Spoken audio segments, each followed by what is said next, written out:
Welcome to the Unpacking It podcast with Bryce Johnson. It's a show that unpacks sports, faith, and life with intriguing guests from the sports and entertainment world. Enjoy inspiring conversations and thought-provoking interviews. You'll hear stories from people that will inspire, challenge, and encourage you. Now, from the Unpacking It studios in Charlotte, North Carolina, uniting sports fans everywhere, here is Bryce Johnson. Welcome to the Unpacking It podcast, where we unpack sports, faith, and life with intriguing guests from the sports and entertainment world. I'm Bryce Johnson. Hope you're hanging in there today. We've got a really interesting guest. His name is Jonathan Bender. He's a former NBA player and just gives us some really interesting perspective and just a thoughtful guy and kind of soft-spoken. So I think you'll have some great nuggets to take away from the conversation today, some things to unpack, some things to think about. And so stick around for that conversation. And then at the end of the conversation, I'll give you my thoughts and my responses to some of the things that he said that maybe at first glance you'll go, wait, what? Wait, what is he saying? So we'll unpack it a little bit further at the end of the show. Let me ask you this before we get to Jonathan. Do you need to get your own health insurance? Well, you can go to our friends at healthmarketgenius.com, healthmarketgenius.com. Know your options and support them as they support us. Also, check out our website, unpackingit.com. And while you're there, you can sign up to receive the weekday email devotional. We call it Unpack This. I thought about sports, faith, and life designed to challenge, encourage, and inspire you. And then also, if this is your first time listening to this podcast, we hope that you'll subscribe.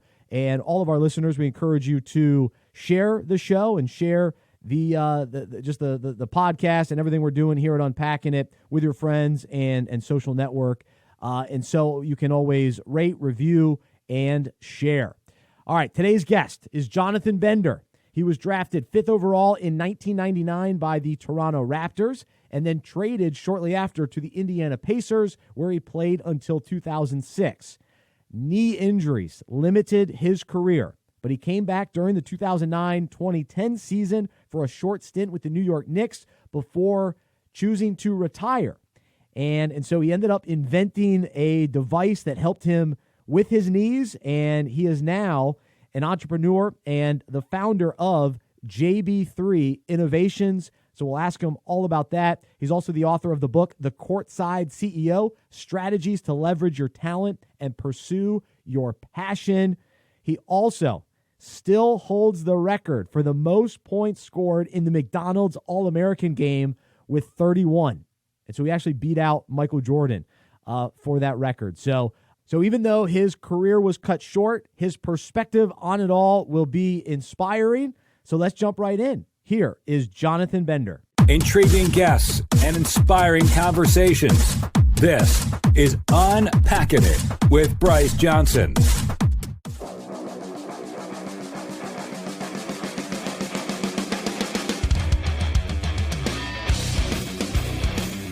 Jonathan, thanks so much for joining us. How are you? No problem. Thanks for having me. I'm doing great, considering the circumstances. But how about yourself? Yeah, doing great and just trying to remain optimistic and hopeful despite the situation that we're in. And I'm curious, though, for you, how has this kind of pandemic and all that affected you, your family, and your business? I mean, my business is online, so nothing's been affected there. It's sort of gone up because everybody's at home trying to, at least get healthy. So that's been okay. As far as, the pandemic affecting lifestyle, we eat out a lot. So going to sit down and not being able to go sit down at restaurants has been odd. But we really can't complain unless we have, running water, lights, and food, and I wouldn't say fresh air, but we can breathe, so can't really complain. And just kind of along those lines, with that type of perspective, what is kind of your maybe bigger picture approach or outlook been, and how does your faith affect that? Meaning, we're in a tough time, we're in a tough situation. Where do you kind of pull your strength from and lean on your faith in the midst of something like this? Yeah, no, faith is important. I think I kind of learned from things that happened in my life that got me to the point where I am now. Looking at every situation that most people would look at and say it's a bad situation. Most of the time, all of the time, God is doing something in the background to make it better, make a better outcome. And that's in our lives as well. When something looks like trouble, most of the time is God just redirecting some stuff and pushing you in the right direction. So for this world and everything that's going on now, we've just been pushed in a better direction. People are dying, but nobody's going to leave until it's time. So I just don't like the whole fear thing. I tend to lean more on faith than fear. Amen. So no, that's great. Well, you mentioned some of the situations and seasons of life that you've been through in your life and learning, growing through those times, and so I would love to just kind of share some of your story with our listeners today, and let's start with the NBA career coming right out of high school, and now it's been 20 plus years since you entered into the NBA, and so when you look back at kind of the initial experience, what do you remember? What comes to mind when you step foot on the floor with the Indiana Pacers? I think because I'm in marketing now, what comes to mind is everything that led up before getting to the NBA. And just looking at the NBA is not just a sport, as a machine, as a business. And now looking at myself as a product and looking at the people that were around me to help sharpen the product to get it ready to be drafted. Just like you would get a product to get a product ready for distribution. That's how I look at it from those terms of business, right? When I look back on it. Obviously, it was a great experience. Definitely the talent was there, so I fit right into the business model. And, it was an entertainment business. So very good experience, and I learned a lot from it that helps me with what I'm doing today. But, looking back at it, that's how I see it. Yeah, no, that's a fascinating perspective. I hadn't thought of it that way specifically, as far as especially with your background, which we'll talk about now in the product business. That's interesting. And so there you are as a top draft pick and fifth overall, and we do hear the word assets a lot. So maybe not product, but we hear the word assets and draft assets, and then young potential and those types of players that come in to a team. And so there you were with outside expectations, I'm sure inward expectations as well.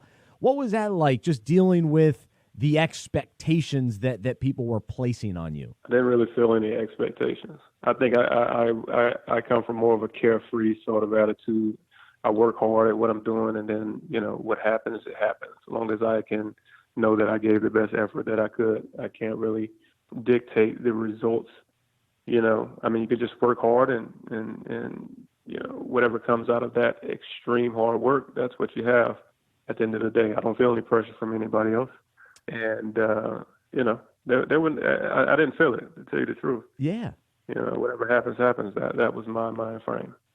No, that's really cool, and I would say pretty rare. So what kind of gave you that confidence, and in what ways did your maybe parents even instill that in you to not necessarily feel that outside pressure that I'm sure was there, you just weren't experiencing it? Yeah, I come from a small town in Mississippi, so I had already won. To most, that was already a win just making it there, right? Now my job was to think of what's next. Is this something that's long term? Not really, but you want to do the best you can. But like I said, at the end of the day, you can't control the outcome. So why put pressure anyway? You just do the best you can, and that's it. If the man upstairs wants you, in a certain area, in a certain space, he's going to put you there regardless of how much effort you put in it. You can put all the effort you want into something, and all of a sudden it's shut off, and you move somewhere else where you're supposed to be. So, it just pressure doesn't help, I don't think. Interesting. No, that's a cool perspective. And so there you are, playing with the Pacers, and you play well, and you're a contributor.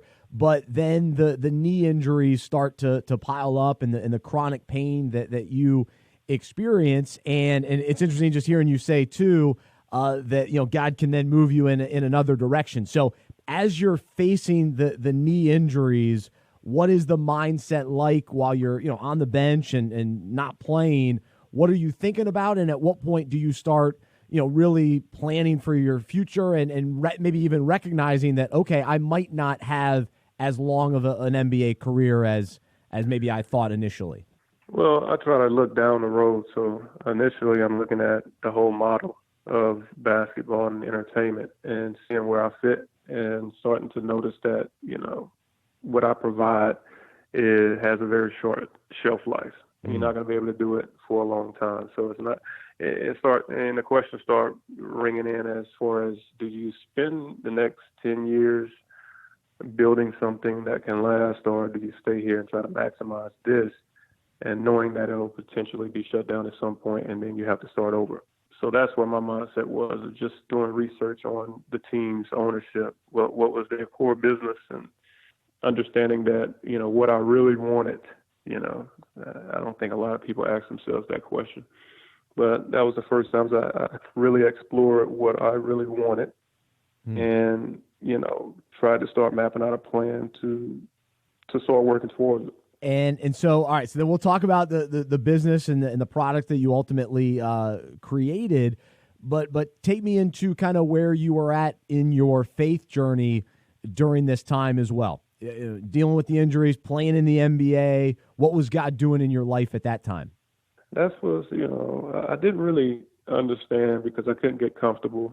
All this athleticism I had, out of all these years, all of a sudden it's hindered.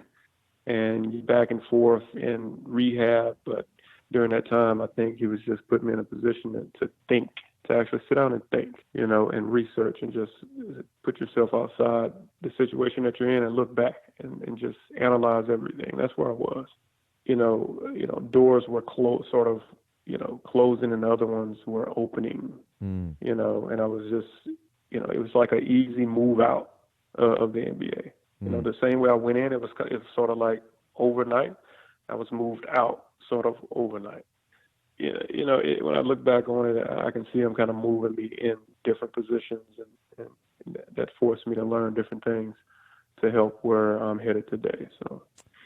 Yeah, well, no, it's an incredible story to now where you've ended up today, and so you can kind of take us into the details a little bit, but it started with you recognizing, all right, I got the knee problems. What can I do to help this, and what can I invent? And so you ended up coming up with a product, and you used items just from the local CVS and ended up coming up with something that has really worked and has taken off. And so the JB3 Med Pro and helping with joint pain therapy and now you've got kind of a business around it. So take us into those initial kind of steps and what ultimately happened for you. Yeah, I think it was an opportunity because at that point, in my mind, to get on the road to start traveling towards the plan that I laid out, I had to create some sort of ownership or own something. And that was my whole thing. Maybe I'll try to invent something to help my knees. And went in and tried and actually came out on the positive end of it.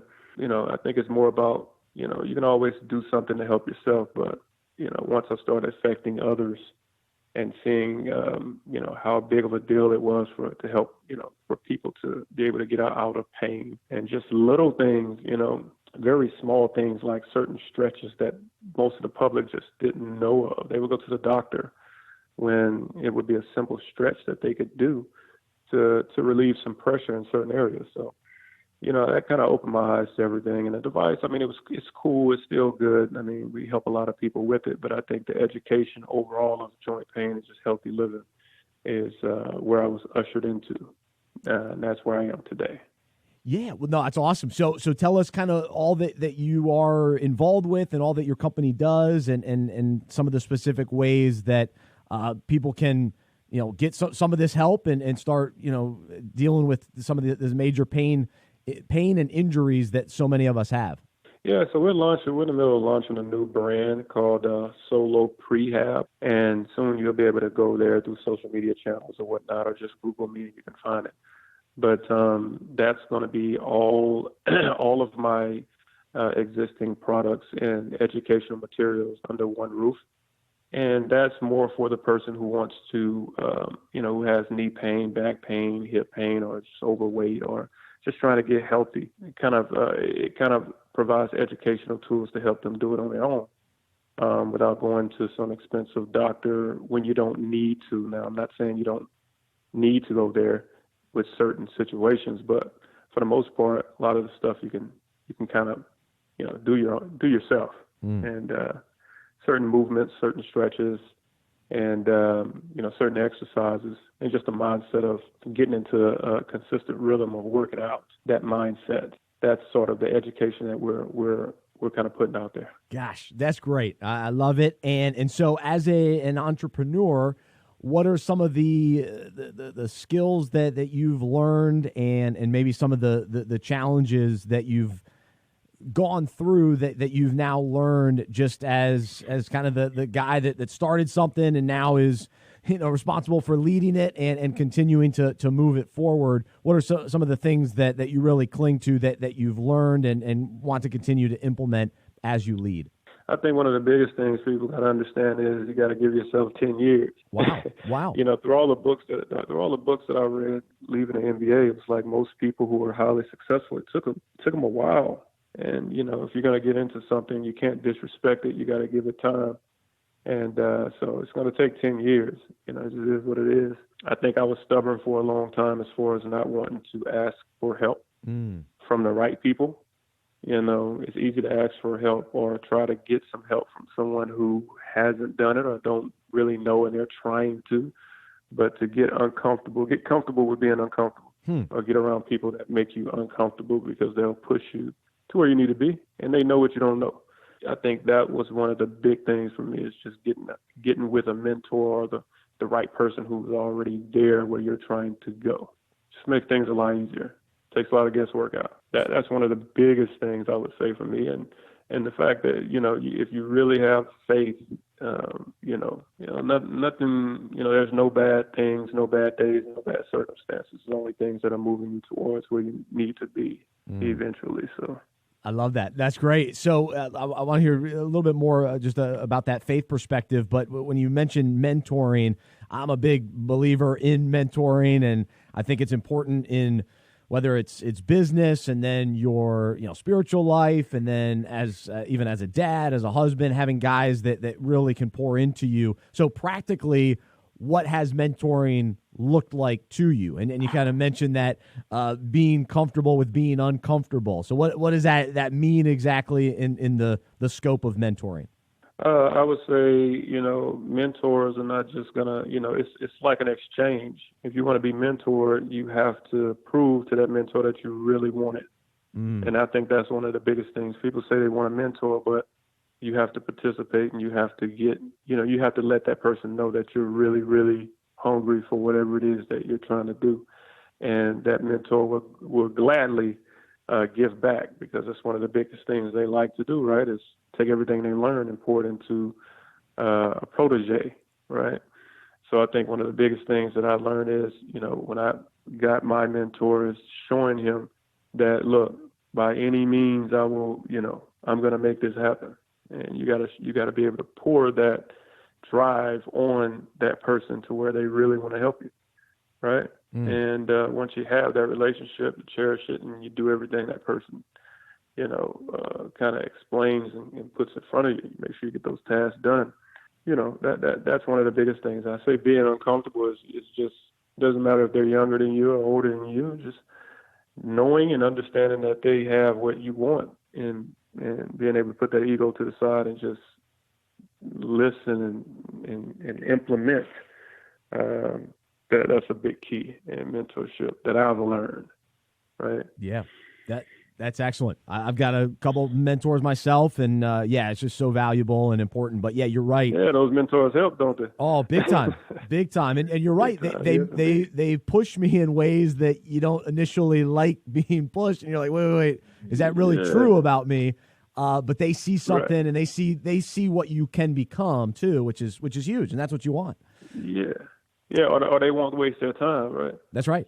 So no, it's awesome. And so I definitely encourage everybody to pursue that. But if you're going to pursue it, be serious about it. So I think that's a good perspective there from Jonathan. And so going back to just kind of your faith and how that drives you day to day. So when you're making decisions as a business leader now, what does that look like from your prayer life, your studying of the Bible, and really relying on God's wisdom to make decisions and not getting ahead of him or trying to do things in your own strength or kind of your own abilities? What is that process practically like for you to really follow Jesus as you're in the business world and leading and creating products? I think it comes back to going with your gut. So whatever you're doing, stick with it. And if you're going to put out a product, make sure it helps. It has the substance to help people. And that's why I like what I'm doing today. And in direct response, I'm able to create something and send it out to people and get their advice or get their feedback pretty quickly, if they like it or not, right? And then we're able to kind of push with it from there. And as far as just listening, I think that goes back to just the faith part of, you're gonna make wrong decisions. Every decision is not gonna be right. So I think sometimes God leads you into those wrong decisions that you make to show you the right one, or take you to meet someone that knows someone else, or put you in a situation where that situation may not work, but the next one is the one he had lined up for you. So I don't think it's any wrong. I don't think it's any right or wrong, because when you're wrong, you're still going to end up right. He's still going to meet you on the other end after you get yourself out of that wrong decision. So, that's just how I look at it. Yeah. That's interesting because, he really does what we view maybe even as a wrong decision, or we view it as failure or a disappointment. He turns that around for good, and he uses it. Yeah. And I'm right there with you too. When it comes to people that I've met, sometimes I've left the meeting thinking, what was the point of that? Like that wasn't really beneficial, but ultimately that person connects me to the person that I really needed to meet. And so that's a cool thing. Yep. So that's how God uses all that, which is neat. So, Jonathan, man, love hearing your story and remember you as a player, but it's so cool to really see what you're doing now and to know that God has taken you through it all to use you for this specific purpose and to help people with pain. And I know I've got back pain, so this is good stuff to hear about, and appreciate all that you're doing, and encourage people to check out your book as well, The Courtside CEO, Strategies to Leverage Your Talent and Pursue Your Passion. Jonathan, thanks for being a part of Unpacking It today. Hey, thanks for having me. All right. I appreciate it. There's Jonathan Bender joining us here on Unpacking It. Intriguing guests and inspiring conversations. This is Unpacking It with Bryce Johnson.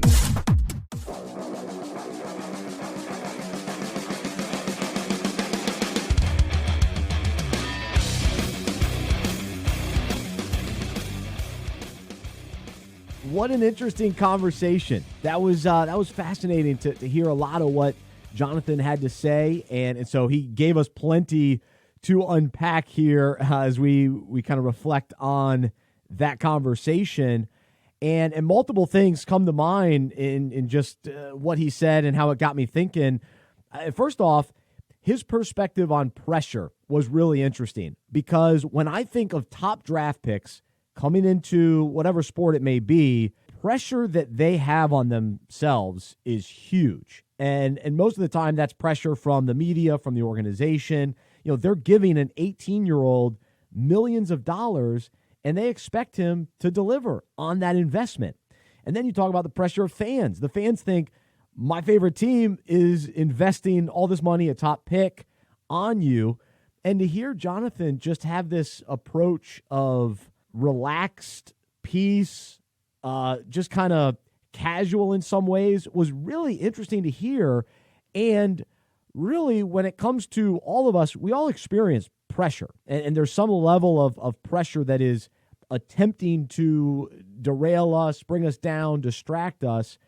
But thankfully, as followers of Jesus, we really can have faith and peace in the midst of outside pressure, or when pressure starts to add up and we begin to feel it. We really can rely on the Lord's strength to get us through and to provide us the proper perspective.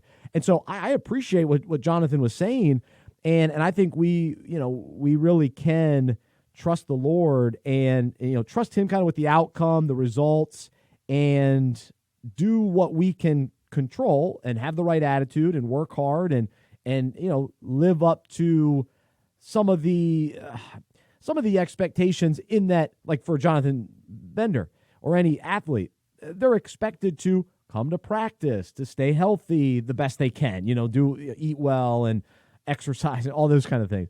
But like for us too, we have to do what we're expected to do. And then there's a lot of trust after that. There's a lot of peace after that to allow God to handle the rest of the details. Because often when we feel the pressure the most is when we're taking on so much responsibility. We're trying to do things in our own power, our own strength, and trying to control everything.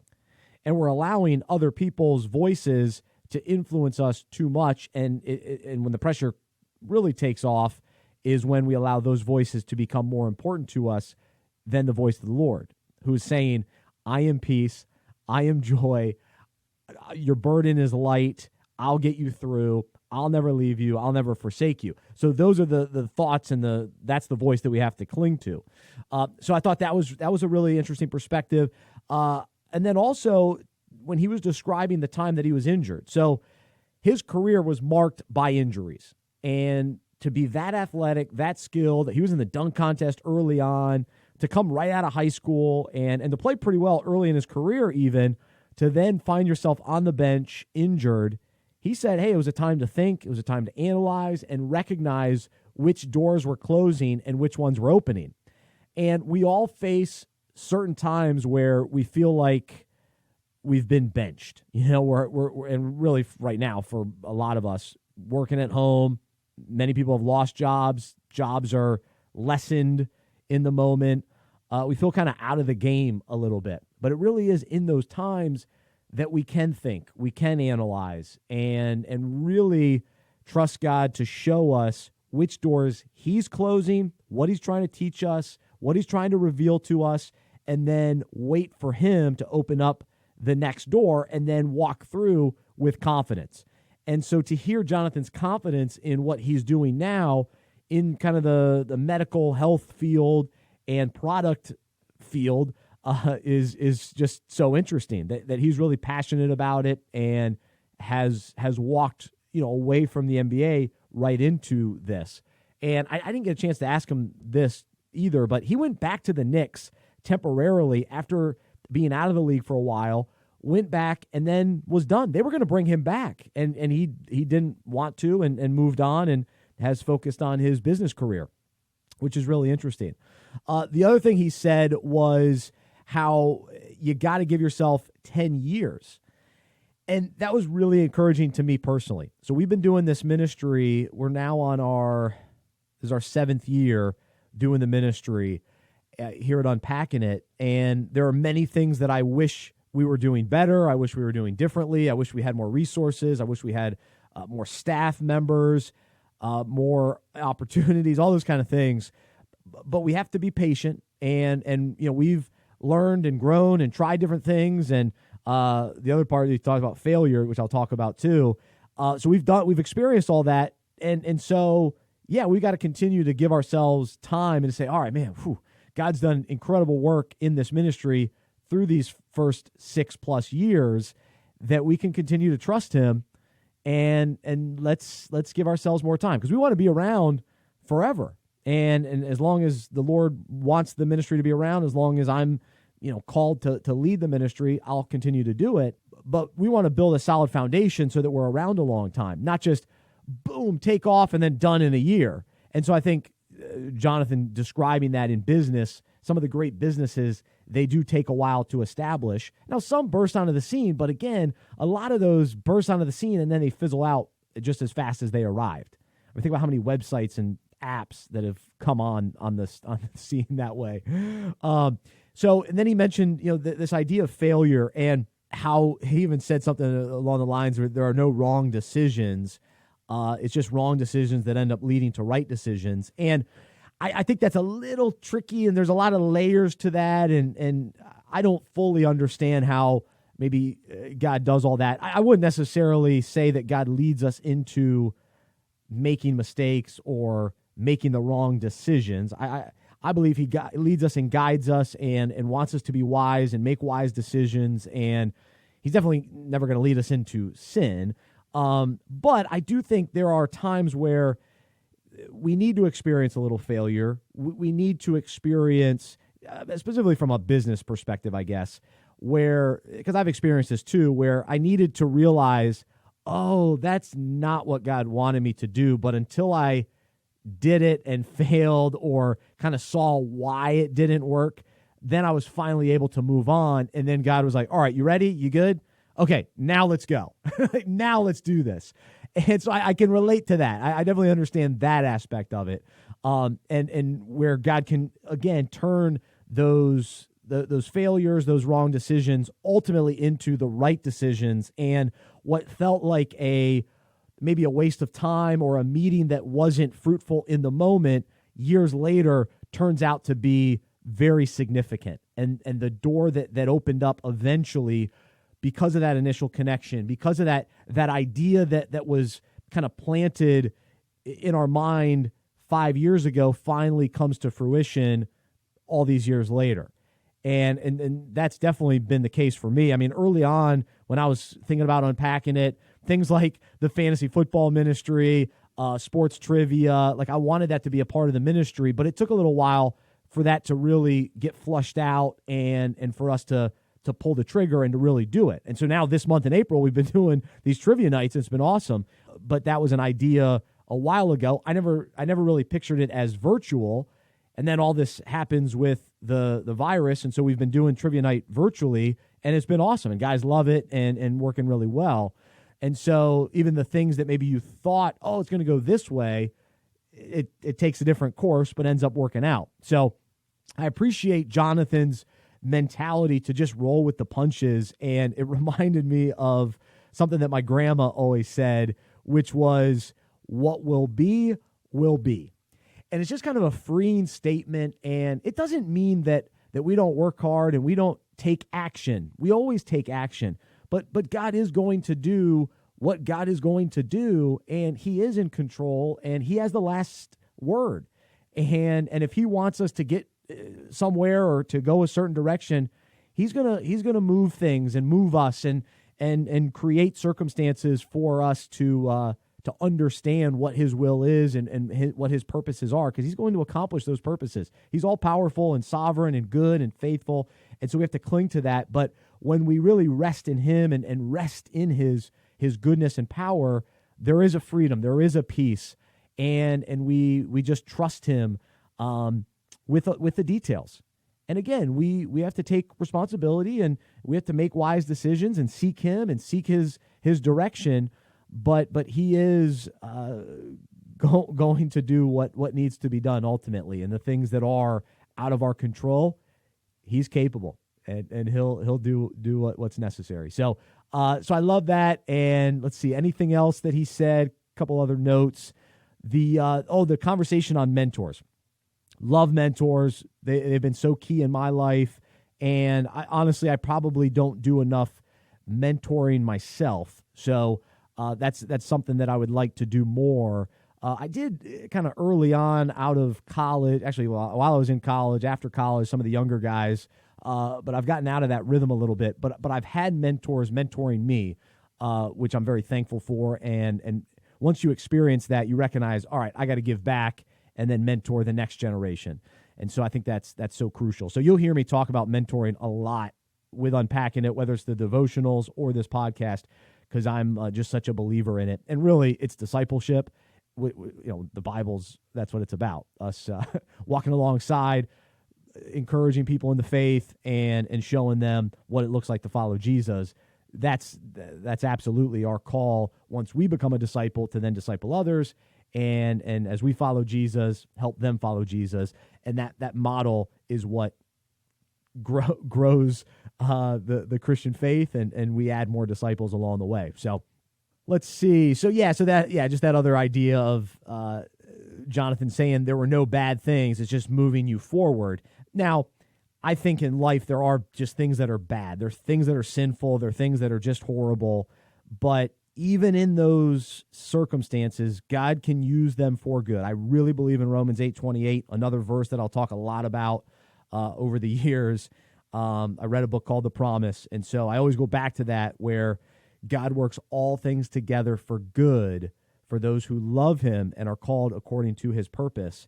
And so even if something we think is bad, and maybe it is truly bad, God will use it for us to move forward. And so Jonathan was talking a little bit about that, but just God will use it to grow us, to strengthen us, and to set us up for what he has next in store for us. So it's somewhat of a complicated topic to really grasp and to really trust and rest in, that, man, this circumstance isn't as bad as I think. Like, I think it's bad, but God's using it. I'm going to cling to that. It's not an easy thing, especially with all we're facing right now as well. But there is hope and there is peace in the midst of our circumstances when we look to him for that proper perspective, that he is moving us forward, and the end, which is eternity with him, which actually there is no end, but kind of the end to the suffering here is full life with him forever. That alone gives us enough hope and peace that we need to keep going, to move forward.